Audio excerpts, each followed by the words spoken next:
صل على سيدنا ومولانا محمد وعلى بسم اللہ الرحمن الرحیم۔ السلام علیکم ناظرین و سامعین کرام، پروگرام یاد الہی دیکھنے کے لیے، یاد الہی کے سابقہ تمام پروگرامز دیکھنے کے لیے، بالخصوص وظائف دیکھنے، سننے، جاننے اور پڑھنے کے لیے آپ ہمارے یوٹیوب چینل یاد الہی یعنی YAADESPACE یوٹیوب چینل یاد الہی کو سبسکرائب بھی کیجئے، لائک بھی کیجئے، کمنٹس بھی کیجئے، تاکہ یاد الہی کے مختلف پروگرامز اور وظائف سے آپ مکمل رہنمائی حاصل کر سکیں۔ جی ناظرین و سامعین، پروگرام یاد الہی میں روزانہ عظیم ہستیوں کے تذکار پاک کیے جاتے ہیں، اور اس کے ساتھ ساتھ کچھ ایسے موضوعات پر گفتگو ہوتی ہے جن سے آپ کو رہنمائی حاصل ہوتی ہے۔ آج دوسرے خلیفہ راشد، امیر المومنین، خلیفۃ المسلمین، سیدنا عمر فاروق اعظم رضی اللہ تعالی عنہ، آپ کی حیات مبارکہ، آپ کے کارہائے نمایاں اور آپ کا عدل و انصاف، آپ کے دیگر جو نمایاں اوصاف ہیں، ان کے حوالے سے گفتگو ہوگی۔ اس سے پہلے کتاب الشفا سے آج کا خاص وظیفہ شیطانی شرارتوں سے محفوظ رہنے کے وظائف، بچوں کو بالخصوص، بڑوں کو، یا گھر میں گھر کے افراد، بعض اوقات شیطان جنات جو ہیں وہ شرارتیں کرتے ہیں، تو اس حوالے سے جادو ہو،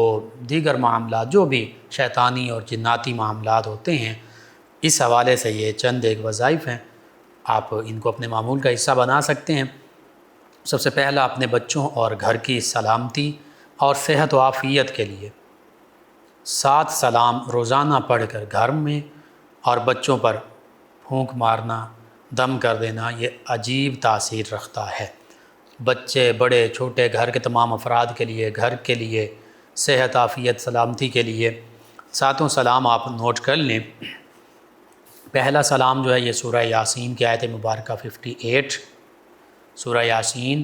آیت مبارکہ 58، سلام قولا من رب الرحیم۔ دوسرا سلام ہے سورۃ الصافات، یہ سورہ یاسین کے بعد اگلی سورت ہے، بلکہ اگلے 5 سلام سورۃ صافات ہی میں سے ہیں۔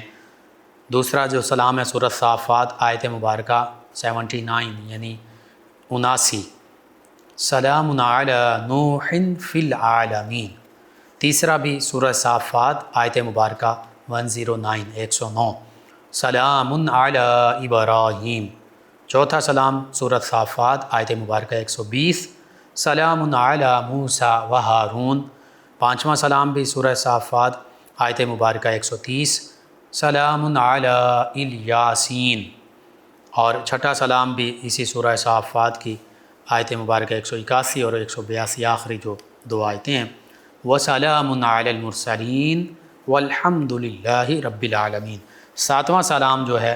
یہ سورۃ الزمر آیت مبارکہ 73، سلام علیکم طبتم فادخلوها خالدین، سلام علیکم طبتم فادخلوها خالدین۔ یہ 7 سلام ہیں، ان کو صبح اور شام کم از کم ایک مرتبہ پڑھ کر بچوں پر دم کر دیں، گھر پر پھونک مار دیں، سبھی پر پھونک ماریں، انشاءاللہ اللہ تعالی بچوں کو، گھر کو سلامتی عطا فرمائے گا، بچے بڑے صحت، عافیت، سلامتی کے ساتھ رہیں گے، شیطان کی، جنات کی شرارتوں سے محفوظ رہیں گے۔ دوسرا وظیفہ اسی حوالے سے شیطانی شرارتوں سے محفوظ رہنے کے لیے سورہ آل عمران کی آیت مبارکہ 173، 173، اس کو پڑھنا ہے۔ یہ آیت مبارکہ 173 جو ہے، حسبنا اللہ ونعم الوکیل، حسبنا اللہ ونعم الوکیل، روزانہ نماز عشاء کے بعد اس سورہ آل عمران کی آیت مبارکہ 173 کو 19 بار پڑھیں، اول آخر 11 مرتبہ درود پاک لازمی پڑھیں، انشاءاللہ اللہ تعالی جنات کی، شیطان کی تمام شرارتوں سے حفاظت میں رکھے گا۔ تیسرا، یہ بھی بہت خوبصورت وظیفہ اور بعض احادیث مبارکہ میں بھی موجود، صبح اور شام کم از کم 3 مرتبہ یا 11 مرتبہ لازمی پڑھیں، اول آخر تعداد میں درود پاک بھی پڑھیں۔ وظیفہ کیا سماعت کر لیں، بسم اللہ الذی لا یضر بسم اللہ الذی لا یضر مع اسمہ شیء فی الارض ولا فی السماء وہو السمیع العلیم۔ یہ صبح اور شام 11 بار پڑھنے سے ہر قسم کی چیز کے شر سے اللہ تعالیٰ حفاظت میں رکھتا ہے۔ تو یہ 3 اہم وظائف ہیں شیطانی شرارتوں سے محفوظ رہنے کے لیے۔ آپ سب ضرور اپنے معمول میں اس کو شامل کیجئے، اور عاد و وظائف میں شامل کیجئے، اپنے معمول کا حصہ بنائیے، ضرور پڑھیے، اپنے اوپر دم کیجئے، بچوں پر، فیملی، گھر والوں پر، گھر پر پھونک ماریے۔ انشاءاللہ سبھی اللہ تعالیٰ کی طرف سے حفاظت، سلامتی، عافیت سے رہیں گے۔ بچوں، بڑوں، چھوٹے، سب کو اللہ تعالیٰ صحت و عافیت عطا فرمائے گا۔ گھر میں بھی کسی قسم کی جنات کی یا شیطان کی شرارتیں وہ نہیں ہو سکیں گی۔ اسی طرح اپنے اعزاء، اقرباء، رشتہ دار، دوست، احباب، پڑوسی، محلہ دار، امت مسلمہ تک پہنچائیے۔ میرے، آپ کے، ہمارے بتانے سے ہمارے کسی بھی مسلمان بہن، بھائی، کسی مسلمان فرد، کسی کا بھی فائدہ ہوتا ہے۔ انشاءاللہ یہ ہمارے لیے دین و دنیا آخرت میں بھلائی، فائدہ، نجات اور شفا کا باعث ہوگا۔ اللہ سبحانہ و تعالی ہمیں آسانیاں عطا فرمائے، ہمیں آسانیاں بانٹنے والا بنائے، مشکلات سے ہماری حفاظت فرمائے، آمین۔ جی ناظرین و سامعین، سیدنا عمر فاروق اعظم رضی اللہ تعالی عنہ، دوسرے خلیفہ راشد، امیر المومنین، خلیفۃ المسلمین، عدل و انصاف کے پیکر، اسی طرح حق پر ڈٹ جانے والے، فاروق، حق اور باطل میں فرق کرنے والے، اور اس کے ساتھ ساتھ اپنے عہد مبارکہ میں آپ نے جو کارہائے نمایاں سر انجام دیے، اگرچہ اسلام لانے کے بعد سے ہی آپ کی خدمات کا ایک طویل سلسلہ ہے۔ صحابہ کرام علیہ رضوان کے لیے نبی کریم صلی اللہ علیہ وآلہ وسلم کی بارگاہ میں اسلام کے لیے آپ کی کئی خدمات ہیں۔ اعلانیہ اسلام کا پیغام لوگوں تک پہنچانا، کفار مکہ تک پہنچانا، پھر نماز اور اللہ کی عبادت کعبۃ اللہ میں علی اعلان کرنا، پھر مسلمان صحابہ کرام علیہ رضوان ان کے ساتھ تعاون کرنا، ہر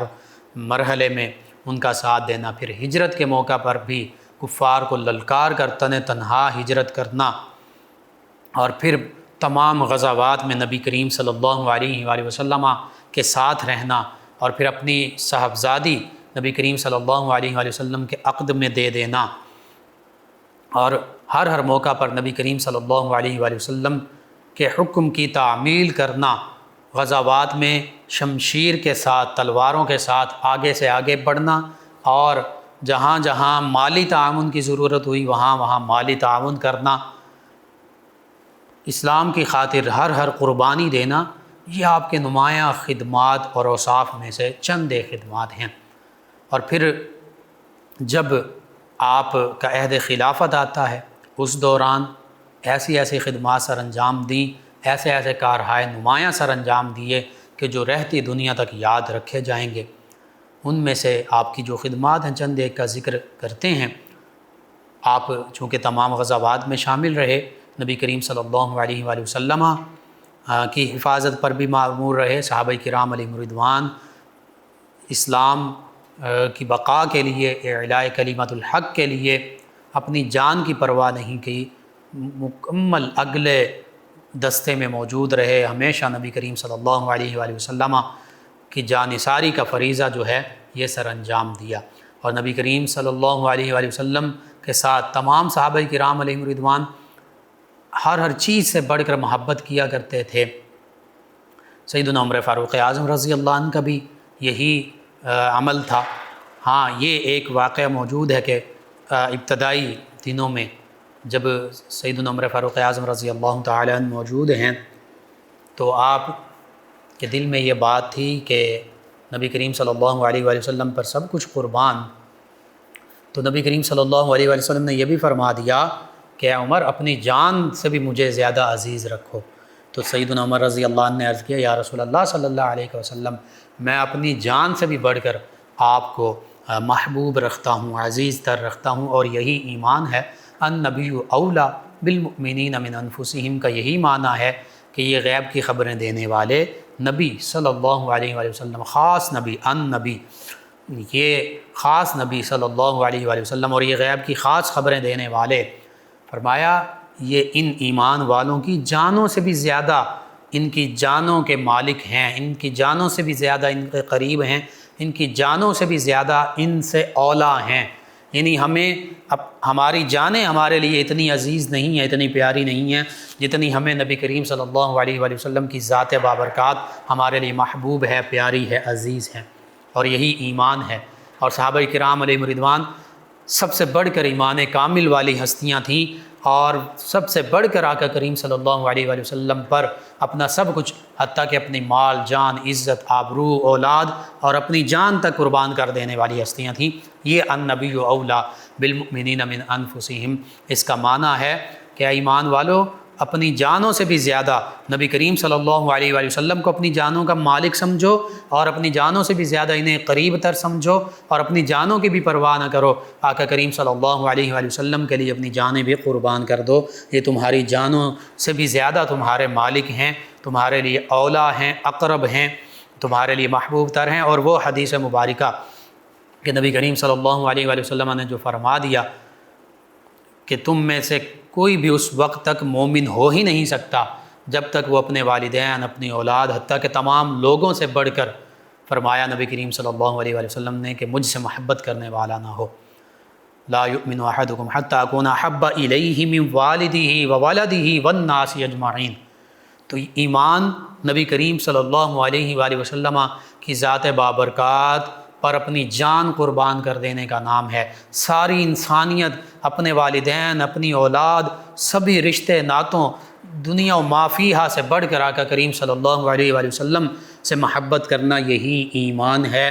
اور اگر یہ نہیں ہے تو پھر ہمیں اپنے ایمان کی فکر کرنی چاہیے۔ اور حقیقت یہ ہے کہ اس ایمان کامل والی ہستیاں سب سے بڑھ کر وہ نبی کریم صلی اللہ علیہ وآلہ وسلم کے صحابہ کرام علیہم رضوان تھے کہ نبی کریم صلی اللہ علیہ وآلہ وسلم وضو فرماتے ہیں تو وضو کا پانی نیچے نہیں گرنے دیتے، نیچے اپنے ہتھیلیاں رکھتے ہیں، وہ پانی جو ہے اپنے ہاتھوں پر لیتے ہیں اور اپنے جسموں پر، اپنے چہروں پر مل لیتے ہیں، برکت حاصل کرتے ہیں۔ نبی رحمت صلی اللہ علیہ وآلہ وسلم منہ مبارک ترشواتے ہیں تو صحابہ کرام علیہم رضوان وہ منہ مبارکہ آقا کریم صلی اللہ علیہ وآلہ وسلم کے مبارک بال برکت کے لیے اپنے پاس رکھ لیتے ہیں۔ کوئی صحابی سیدنا خالد بن ولید رضی اللہ عنہ اپنی ٹوپی میں سی لیتے ہیں اور فرماتے ہیں کہ اللہ تعالیٰ نے ان بال مبارک کی وجہ سے، منہ مبارک کی وجہ سے مجھے ہر میدان میں فتح و نصرت عطا فرمائی۔ اور ایک جنگ میں ان کی ٹوپی گرتی ہے تو انہیں جنگ کی پرواہ نہیں، اپنی جان کی پرواہ نہیں، وہ نیچے جھکتے ہیں، ٹوپی ڈھونڈ رہے ہیں۔ صحابہ کرام علیہ رضوان نے بعد میں پوچھا کہ اللہ کے بندے، اے خالد رضی اللہ عنہ، اتنی شدت کی لڑائی اور جنگ ہو رہی ہے، مسلمان شہید ہو رہے ہیں، آپ کو بھی شہید کر دیا جاتا، آپ نے اپنی جان کی پرواہ نہیں کی اور صرف ٹوپی کے لیے آپ نیچے جھک گئے۔ تو فرمایا کہ وہ عام ٹوپی نہیں، یہ وہ ٹوپی ہے کہ اس میں آقا کریم صلی اللہ علیہ وآلہ وسلم کے منہ مبارکہ سلے ہوئے ہیں، وہ موجود ہیں، اور اسی کی برکت سے، ان منہ مبارکہ کی برکت سے اللہ رب العزت مجھے ہر میدان میں اللہ کے دشمنوں کے خلاف فتح و نصرت عطا فرماتا ہے۔ تو یہ نبی کریم صلی اللہ علیہ وآلہ وسلم کے منہ مبارکہ کے ساتھ یہ محبت ہے کہ وہ نیچے نہیں گرنے دے رہے، اور اگر نیچے گری ہے وہ ٹوپی تو پھر فوراً اس کو اٹھا رہے ہیں، اپنی جان کی پرواہ نہیں کر رہے۔ تو پھر نبی کریم صلی اللہ علیہ وآلہ وسلم کے ساتھ ان صحابہ کرام علیہم رضوان کی محبت کا کیا عالم ہوگا۔ یہی محبت کا انداز سیدنا عمر فاروق اعظم رضی اللہ تعالیٰ عنہ کا بھی تھا کہ جب ایک موقع پر ایک بظاہر مسلمان، حقیقت میں وہ منافق تھا،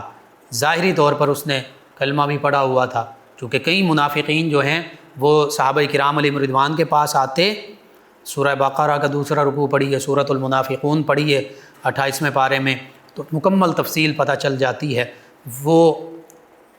لوگ نبی کریم صلی اللہ علیہ وآلہ وسلم کی بارگاہ میں حاضر ہوتے، صحابہ کرام علیہم رضوان کے پاس بیٹھتے تو کہتے ہیں ہم تو مسلمان ہیں، ہم تمہاری طرح ایمان لائے، لیکن جب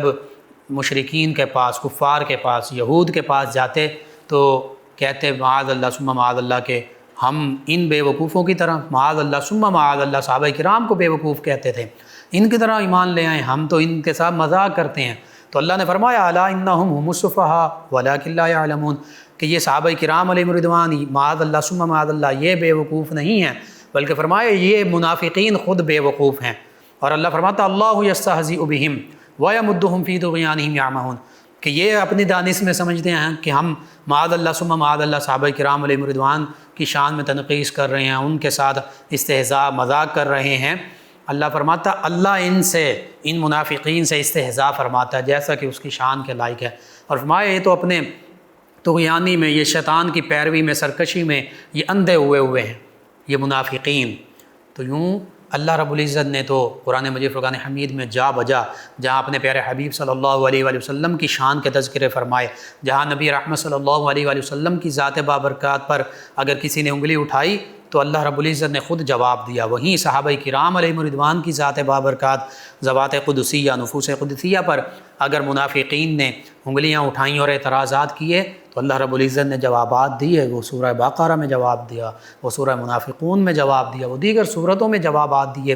بہرحال صحابہ کرام علیہم رضوان چونکہ انہیں نبی کریم صلی اللہ علیہ وآلہ وسلم کے ساتھ قریبی نسبت حاصل ہے تو ان کی بھی شان وراء الورا ہے، اور تمام نبیوں کے، تمام انبیاء کرام علیہ السلام کی شان بہت بڑی ہے، اور ان تمام نبیوں کے سردار میرے آقا و مولا صلی اللہ علیہ وآلہ وسلم ہیں۔ تو یوں ہی تمام نبیوں کے جو اصحاب ہیں، جو ساتھی ہیں، جو ان پر ایمان لانے والے ہیں، ان کی بڑی شان ہے، لیکن ان سب میں، تمام نبیوں کے ساتھیوں میں، اصحاب میں سب سے بڑھ کر شان ہمارے آقا و مولا صلی اللہ علیہ وآلہ وسلم کے صحابہ کرام علیہم رضوان کی ہے۔ اور یہ وہ نفوس قدسیہ قلوب، پاکیزہ قلوب ہستیاں کہ جنہیں اللہ نے اپنے پیارے حبیب صلی اللہ علیہ وآلہ وسلم کی صحابیت کا شرف عطا فرمایا، اپنے نبی صلی اللہ علیہ وآلہ وسلم کے جانثار ساتھی ہونے کے لیے، بننے کے لیے چن لیا، منتخب فرما لیا۔ یہ انہی کا خاصہ ہے، انہی کی شان ہے۔ اور نبی کریم صلی اللہ علیہ وآلہ وسلم نے تو یہاں تک فرما دیا کہ جس نے میری زیارت کی اور جس نے میری زیارت کرنے والوں کی زیارت کی، اب یہاں پہ صحابہ کرام اور تابعین اعظام دونوں کی شان کا ذکر ہے، اور اس میں نبی کریم صلی اللہ علیہ وآلہ وسلم اور صحابہ کرام کی شان کا پہلے ذکر ہے۔ فرمایا جس نے میری زیارت کی ایمان کی حالت میں، اور جس نے میرے صحابہ کرام علیہم رضوان کی، میرے زیارت کرنے والوں کی ایمان کی حالت میں زیارت کی، فرمایا انہیں جہنم کی آگ کبھی مس نہیں کرے گی، چھوئے تک بھی نہیں۔ پتہ کیا چلا کہ نبی کریم صلی اللہ علیہ وآلہ وسلم کی زیارت کرنے والے صحابہ کرام علیہم رضوان یہ بھی جنتی ہیں، اور صحابہ کرام علیہم رضوان کی زیارت کرنے والے ایمان کے ساتھ، اچھی نیت کے ساتھ، منافقت نہ ہو تو پھر فرمایا یہ بھی وہ ہیں کیونکہ انہوں نے نبی کریم صلی اللہ علیہ وآلہ وسلم کی زیارت کرنے والوں کی زیارت کر لی، یعنی صحابہ کرام علیہم رضوان کی زیارت کر لی ایمان کی حالت میں، فرمایا انہیں بھی جہنم کی آگ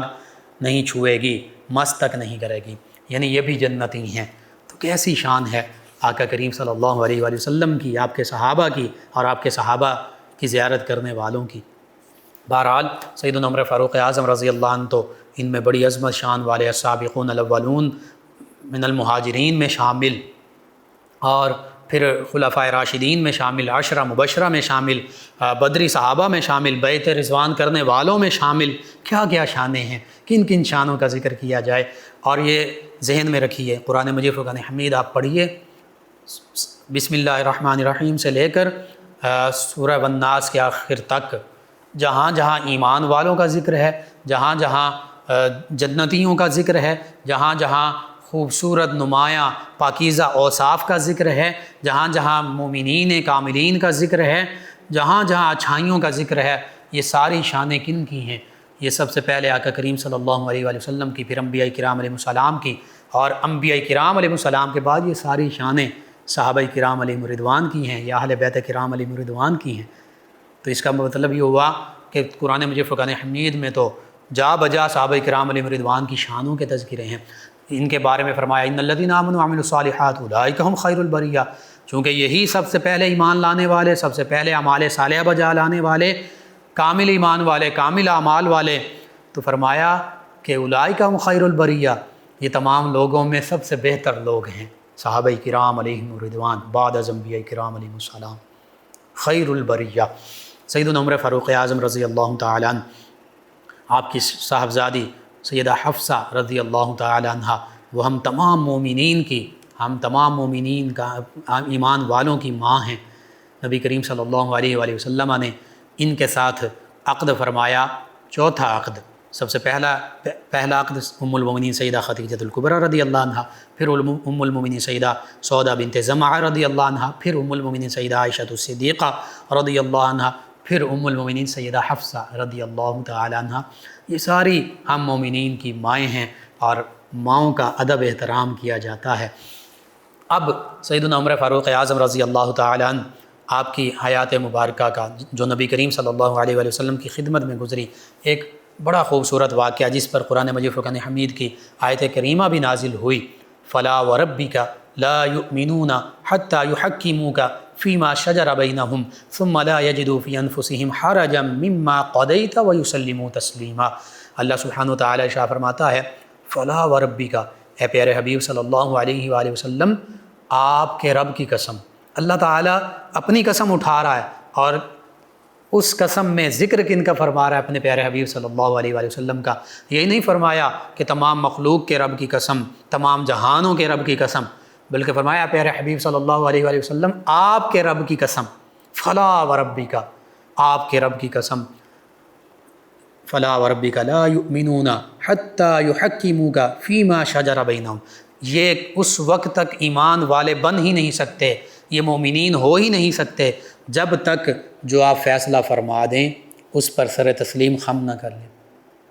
فلا وربک لا یؤمنون حتی یحکموک فیما شجر بینہم ثم لا یجدوا فی انفسہم حرجا، پھر اپنے دلوں میں کسی قسم کی تنگی نہ پائیں، مما قضیت، جو آپ نے فیصلہ فرما دیا، ویسلموا تسلیما، اور آپ کے فیصلے کے سامنے سر تسلیم خم کر لیں، کسی قسم کی زبان پر بات بھی نہ لائیں اور دل میں بھی زبان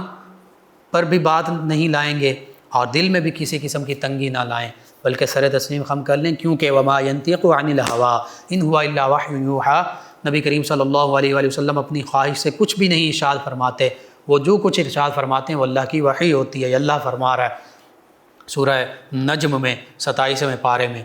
تو پتہ چلا اللہ رب العزت کے پیارے حبیب صلی اللہ علیہ وآلہ وسلم کا ہر فرمان وہ اللہ ہی کا فرمان ہے۔ من یطیع الرسول فقد اطاع اللہ، جس نے رسول مکرم صلی اللہ علیہ وآلہ وسلم کی اطاعت کی اس نے اللہ کی اطاعت کی۔ اور جو پہلے میں نے آیت مبارکہ تلاوت کی، فلا وربک لا یؤمنون حتی یحکموک فیما شجر بینہم ثم لا یجدوا فی انفسہم حرجا مما قضیت ویسلموا تسلیما، سورۃ النساء 5ویں پارے کی آیت مبارکہ۔ اس میں اللہ تعالیٰ نے یہ واضح طور پر حکم ارشاد فرما دیا کہ نبی کریم صلی اللہ علیہ وآلہ وسلم جو حکم دے دیں، جو فیصلہ فرما دیں، اس کو اس پر سر تسلیم خم کرنا ہے، اس کو تسلیم کرنا ہے۔ اگر تم اس کو تسلیم نہیں کرتے، دل میں یا زبان پر اس کے بارے میں کوئی بات لاتے ہو، تو فرمایا تم مومن ہی نہیں، تم ایمان والے بن ہی نہیں سکتے۔ تو حقیقت میں ایمان والے وہی ہیں جو نبی کریم صلی اللہ علیہ وآلہ وسلم سے محبت رکھتے ہیں، دل و جان سے بڑھ کر، والدین، اولاد، تمام لوگوں سے، ہر چیز سے بڑھ کر، اور نبی کریم صلی اللہ علیہ وآلہ وسلم کے ہر حکم کو دل و جان سے تسلیم کرتے ہیں، یہی ایمان ہے۔ اب سیدنا عمر فاروق اعظم رضی اللہ تعالیٰ عنہ کا واقعہ کہ ایک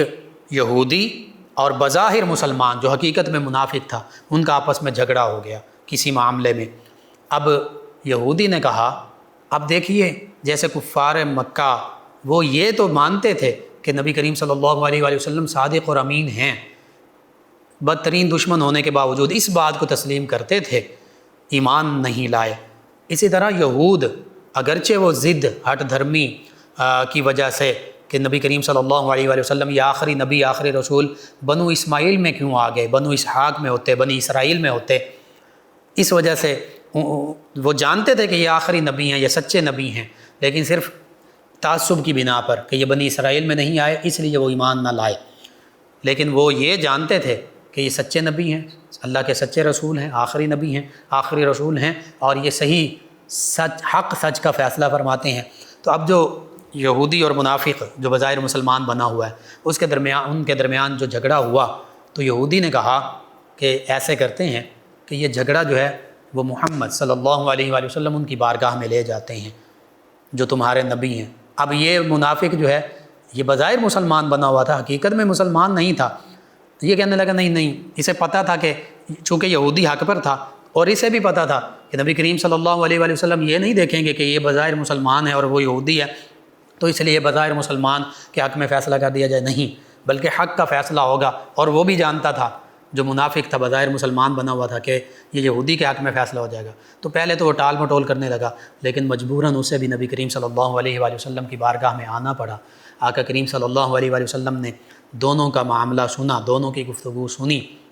تو چونکہ یہودی حق پر تھا تو نبی رحمت صلی اللہ علیہ وآلہ وسلم نے یہودی کے حق میں فیصلہ فرما دیا۔ اب وہاں سے جب یہ دونوں اٹھے تو وہ منافق جو بظاہر مسلمان بنا ہوا تھا کہنے لگا نہیں مجھے یہ فیصلہ نہیں قبول،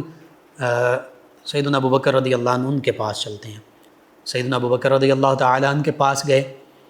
تو چونکہ یہودی حق پر تھا تو سیدنا ابوبکر صدیق رضی اللہ تعالیٰ عنہ نے اسی یہودی کے حق میں فیصلہ کر دیا۔ اب وہاں سے اٹھے تو پھر وہ منافق کہنے لگا جو بظاہر مسلمان بنا ہوا ہے کہ نہیں مجھے یہ فیصلہ قبول نہیں، سیدنا عمر رضی اللہ تعالیٰ عنہ کے پاس جاتے ہیں۔ یہودی نے کہا بالکل، یعنی دیکھیے یہودی کو ان تمام ہستیوں پر اعتماد ہے کہ چونکہ یہ آخری نبی سچے رسول ہیں تو ان کے پیروکار بھی اسی سچ پر حق پر قائم ہیں۔ اب سیدنا عمر فاروق اعظم رضی اللہ عنہ کے پاس یہ دونوں آتے ہیں، اور جب سیدنا عمر فاروق اعظم رضی اللہ عنہ کی بارگاہ میں حاضر ہوتے ہیں تو یہودی سارا معاملہ پیش کرتا ہے کہ اے عمر رضی اللہ عنہ، ہم نبی کریم صلی اللہ علیہ وآلہ وسلم کی بارگاہ میں بھی حاضر ہوئے، سیدنا ابوبکر صدیق رضی اللہ عنہ کی بارگاہ میں بھی حاضر ہوئے، ان دونوں ہستیوں نے میرے حق میں فیصلہ کیا ہے۔ سیدنا عمر فاروق رضی اللہ تعالیٰ عنہ آپ جلال میں آ گئے، آپ نے فرمایا رکو، ابھی عمر فیصلہ کرتا ہے۔ آپ اندر گئے، اپنی تلوار اٹھا کر لائے اور اس منافق کا سر قلم کر دیا اور فرمایا کہ جو نبی کریم صلی اللہ علیہ وآلہ وسلم کا فیصلہ تسلیم نہیں کرتا اس کے لیے عمر کا فیصلہ یہی ہے۔ اس موقع پر یہ آیت مبارکہ نازل ہوئی کہ جو نبی کریم صلی اللہ علیہ وآلہ وسلم کے فیصلے پر پس و پیش کرتا ہے، اس کو تسلیم نہیں کرتا، وہ ایمان والا ہی نہیں ہے۔ تو اللہ رب العزت نے اس منافق کی منافقت کا پردہ بھی چاک فرما دیا۔ اور اس واقعے سے یہ بھی پتہ چلتا ہے کہ نبی کریم صلی اللہ علیہ وآلہ وسلم بھی سچے ہیں، آپ کے صحابہ کرام علیہم رضوان بھی سچے ہیں۔ یہ تو ایک واقعہ۔ اسی طرح سیدنا عمر فاروق اعظم رضی اللہ تعالی عنہ آپ جب خلیفہ راشد بنے تو آپ کی عہد خلافت جو 10 سال سے کچھ عرصہ زیادہ ہے، تقریباً 10.5 سال کا، اس میں اس کائنات، اس خطہ ارضی، اس زمین پر نبی کریم صلی اللہ علیہ وآلہ وسلم کے عہد مبارکہ ہی کی طرح، سیدنا ابوبکر صدیق رضی اللہ تعالیٰ عنہ کے عہد مبارکہ ہی کی طرح عدل و انصاف کا نظام رائج ہوا۔ کسی پر کوئی طاقتور کسی پر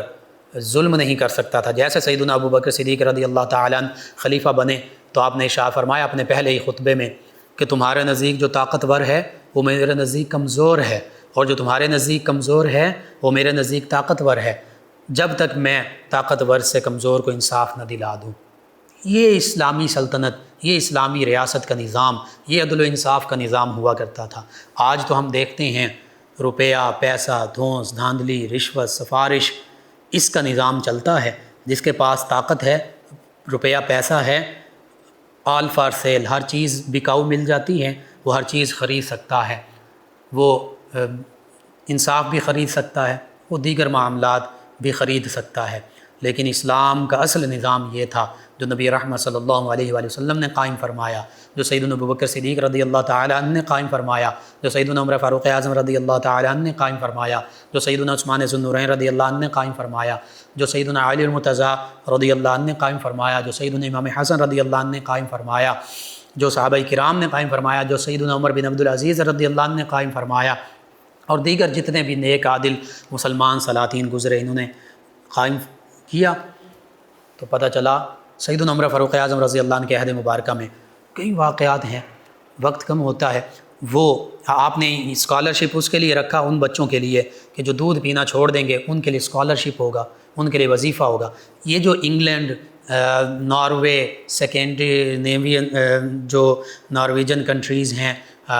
اسی طرح امریکہ، کینیڈا، دیگر ممالک، وہاں وہ خود مانتے ہیں، وہ کہتے ہیں وی اوبے عمر's لا۔ ہم سیدنا عمر رضی اللہ عنہ کے جو قوانین تھے، جو ان کے اصول تھے ریاست چلانے کے، نظام چلانے کے، عدل و انصاف کے حوالے سے، اپنی رعایا کے حوالے سے، وہ کہتے ہیں ہم ان کو فالو کرتے ہیں۔ حتیٰ کہ وہ کہتے ہیں کہ اگر ایک اور عمر رضی اللہ عنہ آ جاتے تو پوری دنیا میں اسلام ہی اسلام ہوتا۔ تو غیر مسلم اسلام کا انکار کرنے والے وہ اس بات کو تسلیم کرتے ہیں کہ نبی رحمت صلی اللہ علیہ وآلہ وسلم کا لایا ہوا نظام جو قرآن و سنت کا اسلام کا نظام ہے، وہی حق کا نظام ہے، اس کو وہ کہتے ہیں ہم فالو کر رہے ہیں۔ سیدنا عمر رضی اللہ عنہ نے اسی نظام کو فالو کیا۔ لیکن آج ہمارا المیہ ہے، اسلامی ممالک، اسلامی ریاستیں اسلامی نظام سے کوسوں دور جا چکی ہیں۔ معاشی نظام ہمارا سود پر مبنی، جوڈیشری سسٹم ہمارا غیر مسلموں کے نظام پر مبنی، ایجوکیشنل سسٹم جو ہے وہ بھی لارڈ مکالے کا، سبھی کس کی بات کی جائے، کیا کیا رویا جائے۔ اب اسلامی نظام سے ہم کوسوں دور، اسلامی زندگی سے کوسوں دور۔ ہم نے اسلام کو صرف نماز، روزہ، حج، زکوٰۃ ان معاملات تک مقید کر دیا، حالانکہ اسلام ہماری زندگی کے ہر شعبے میں، ہر پہلو میں، ہر فیلڈ میں لاگو ہوتا ہے۔ بہرحال سیدنا عمر فاروق اعظم رضی اللہ عنہ، آپ نے اسکالرشپ مقرر کیا کہ جو بچہ دودھ پینا چھوڑے گا اس کو اسکالرشپ ملے گا۔ رات کو آپ چونکہ بھیس بدل کر جایا کرتے، گلیوں میں مدینہ طیبہ کی گشت کیا کرتے، ایک گھر میں سے بچے کی رونے کی آواز آ رہی ہے تو دروازہ کھٹکھٹایا، پوچھا، گھر میں خاتون خانہ موجود ہیں، پوچھا یہ بچہ کیوں رو رہا؟ اس خاتون نے کہا کہ عمر رضی اللہ عنہ نے یہ نظام رائج کیا، یہ حکم دیا کہ جو بچہ دودھ پینا چھوڑے گا اس کو اسکالرشپ ملے گا۔ تو اس کا باپ نہیں ہے، غالباً کسی جنگ میں شہید ہو گیا تھا، تو میں اس کا دودھ چھڑا رہی ہوں تاکہ اس کو اسکالرشپ ملنا شروع ہو جائے۔ سیدنا عمر رضی اللہ عنہ واپس گئے، صبح ہوتے ہی آپ نے اعلان فرما دیا کہ جو بچہ پیدا ہوگا، پیدا ہوتے ہی جو ضرورت مند ہے بچہ، اس کے پیدا ہوتے ہی اس کو اسکالرشپ ملنا شروع ہو جائے گا۔ اسی طرح ایک موقع پر آپ نے ایک بڑھیا جو ہے اس کے ہاتھ سے کچھ کھانے پینے کی چیز، مختلف روایات ہیں، آئل کا بھی ذکر ملتا ہے، وہ نیچے گر گیا، زمین میں جذب ہو گیا، تو آپ نے زمین کو کوڑا مارا، وہ جو آئل تھا وہ واپس نکل آیا۔ ایک موقع پر زلزلہ طاری ہوا، زلزلہ آیا تو سیدنا عمر رضی اللہ عنہ نے اپنا کوڑا زمین پر مارا اور فرمایا اے زمین رک جا، کیا عمر تجھ پر انصاف نہیں کرتا؟ دریا نیل جاری نہیں ہوتا تھا، خط لکھا کہ اللہ کے حکم سے جاری ہو جا، اور وہ ایک نوجوان لڑکی اس میں بہائی جاتی تھی، پہلے جو جہالت کی رسم تھی اس کے مطابق، اور پھر دریا جاری ہوتا۔ وہ دریا نیل کو حکم ارشاد فرمایا، وہ دن اور آج کا دن دریا نیل کبھی خشک نہیں ہوا۔ تو سیدنا عمر فاروق اعظم رضی اللہ تعالی عنہ کی کرامات بھی بے شمار ہیں، آپ کے کارہائے نمایاں بے شمار ہیں۔ بالآخر یکم محرم الحرام کو آپ کو شہید کیا گیا، شہید کرنے والا مجوسی تھا، آپ نے اس پر بھی اللہ کا شکر ادا کیا، چونکہ آپ دعا مانگا کرتے تھے کہ اللہ مجھے اپنے راستے میں شہادت کی موت عطا فرما، اور مجھے اپنے پیارے حبیب صلی اللہ علیہ وآلہ وسلم کے شہر مدینہ طیبہ میں مجھے موت عطا فرما۔ اللہ رب العزت نے دونوں دعائیں قبول فرما لی، شہادت بھی عطا فرمائی، مدینہ طیبہ میں شہادت عطا فرمائی۔ تو بہرحال آج کے ہمارے حکمرانوں کے لیے، تمام اسلامی ممالک کے حکمرانوں کے لیے سیدنا عمر فاروق اعظم رضی اللہ تعالی عنہ کا جو اسوہ ہے، آپ کی جو حیات مبارکہ، آپ کا جو عہد خلافت ہے، یہ مشعل راہ ہے۔ آج ضرورت اس امر کی ہے کہ ہمارے حکمران نبی کریم صلی اللہ علیہ وآلہ وسلم اور تمام صحابہ کرام، بالخصوص چاروں خلفائے راشدین، اور چونکہ سیدنا عمر فاروق رضی اللہ عنہ آپ کا ذکر ہو رہا ہے تو سیدنا عمر فاروق رضی اللہ عنہ کے نقش قدم پر چلنے والے بن جائیں، تو پھر دیکھیے کیسے اسلامی ممالک میں، اسلامی ریاستوں میں وہ دور لوٹ آئے کہ جب زکوٰۃ دینے والے تو ہوتے تھے، زکوٰۃ لینے والا کوئی نہیں ہوتا تھا، تمام مسلمان خوشحال تھے۔ وہ کیسے ہو سکتے ہیں؟ وہ اسلامی نظام جب یہاں رائج ہوگا تو انشاءاللہ اس اسلام کی پھر برکتیں ہمیں حاصل ہوں گی، پھر زمین و آسمان سے اللہ تعالیٰ کی برکتوں کا نزول ہوگا، آسمان سے برکتوں کا نزول ہوگا، زمین اپنے خزانے اگل دے گی۔ یہ قرآن مجید فرقان حمید میں اللہ کا وعدہ ہے کہ جو اللہ کے حکم کے مطابق چلتے ہیں، جو ریاست، جو معاشرہ، جو لوگ، جو مسلمان چلتے ہیں، پھر زمین و آسمان کے خزانے ان کے لیے ہوتے ہیں۔ اللہ سبحانہ و تعالیٰ سے دعا اللہ تعالیٰ ہمیں ان معروضات پر عمل پیرا ہونے کی توفیق عطا فرمائے، آمین۔ اللہم صلی علی سیدنا و مولانا محمد وعلی آپ سماعت فرما رہے ہیں پروگرام یاد الہی، محمد بوٹا صاحب ہیں، بہت خوبصورت دعاؤں سے ہمیں نوازتے ہیں، سلام بھی کہا جی، وعلیکم السلام۔ اللہ تعالیٰ یہ سبھی دعائیں میرے آپ کے ہم سب کے حق میں قبول فرمائے۔ شازیہ ساجد صاحب مکوانہ سے انہوں نے کہا کہ ماہ مقدس سٹارٹ ہو رہا ہے، اس کا احترام کرنا چاہیے، جی بالکل کرنا چاہیے، اور دوسرا سوال آپ نے جو پوچھا ہے اس سے بچنا چاہیے، یہی بہتر ہے۔ عارف رضا صاحب فیصل آباد سے کہتے ہیں کہ محرم میں بچوں کے کپڑے سلائی کر سکتے ہیں؟ جی شرعی حوالے سے اس میں کوئی ایسی ممانعت نہیں ہے۔ ایک اور ہمارے لسنر ہیں ستیانہ بنگلہ سے 31 گاف پہ سے شعبان صاحب کہتے ہیں السلام علیکم۔ جی وعلیکم السلام، کہتے ہیں آپ کا پروگرام بہت اچھا ہے، اللہ آپ کو سلامت رکھے، آمین۔ جی شکریہ آپ کا۔ افتخار ڈوگر صاحب ہیں، غلام رسول ڈوگر صاحب ہیں، غلام حسین ڈوگر صاحب، محمد علی عباس صاحب، ابراہیم صاحب ہیں، آپ تمام کا شکریہ، آپ ہمیں جوائن کرتے ہیں، ہم کہتے ہیں کہ ہم آپ کا پروگرام سن رہے ہیں۔ ان کے علاوہ ہمیں جوائن کیا ہمارے ایک لسنر ہیں اور غالباً انہوں نے نام نہیں لکھا، کہتی ہیں السلام علیکم بھائی۔ جی وعلیکم السلام، کہتی ہیں کیا حال ہے آپ کا؟ جی الحمدللہ۔ انہوں نے کہا کہ ماشاءاللہ آپ کا پروگرام بہت اچھا ہے، میں آپ کو فرسٹ ٹائم میسیج کر رہی ہوں لیکن ہر بار پروگرام سنتی ہوں۔ چلیں جی شکریہ آپ کا۔ ایک اور لسنر ہیں، انہوں نے کہا کہ بھائی میرا بیٹا 3 ماہ کا ہے لیکن دودھ پیتا ہے وہ، لیکن دودھ بہت کم اترتا ہے، بچہ بھوکا رہتا ہے، اس کے حوالے سے کوئی وظیفہ بتا دیں۔ جی میں عرض کرتا ہوں، ماں کے دودھ کی کمی دور کرنے کے لیے یہ 2 وظائف لازمی آپ کیجئے۔ سب سے پہلا یہ ہے کلمہ طیبہ کا جو پہلا حصہ ہے، شہادت کی جو گواہی ہے، لا الہ الا اللہ، لا الہ الا اللہ، یہ 11 مرتبہ کاغذ پر لکھ لیں یا پلیٹ پر لکھ کر پانی مکس کر کے وہ پانی پئیں، انشاءاللہ اس عورت کو یہ پانی پلایا جائے جس نے دودھ پلانا ہے، دودھ نہ آتا ہو یا بہت کم آتا ہو، تو انشاءاللہ اللہ تعالیٰ بہتری فرما گے۔ دوسرا یہ ہے یا متینو، اللہ تعالیٰ کا اسم مبارکہ ہے، یہ ماں کا دودھ کم ہو تو یہ اسم پاک لکھ کر ماں کو پلائیں، انشاءاللہ دودھ بڑھ جائے گا اور بچے کی غذا پوری ہوگی۔ یہ 2 وظائف ہیں، آپ ضرور اس پر عمل کیجیے، اللہ تعالیٰ بہتری فرما دے گا۔ آپ تمام ویورز، تمام لسنرز کا شکریہ، آپ ہمیں جوائن کرتے ہیں، اپنے فیڈ بیک سے ہمیں آگاہ کرتے ہیں۔ ناظرین سامعین، پروگرام یاد الہی کا وقت ختم ہو جاتا ہے، انشاءاللہ کل صبح دوبارہ آپ سے ملاقات ہوگی پروگرام یاد الہی میں۔ اپنے میزبان محمد لقمان رضا اور ہماری ٹیم کو اجازت دیجیے، اللہ نگہبان۔ اللهم صل على سيدنا ومولانا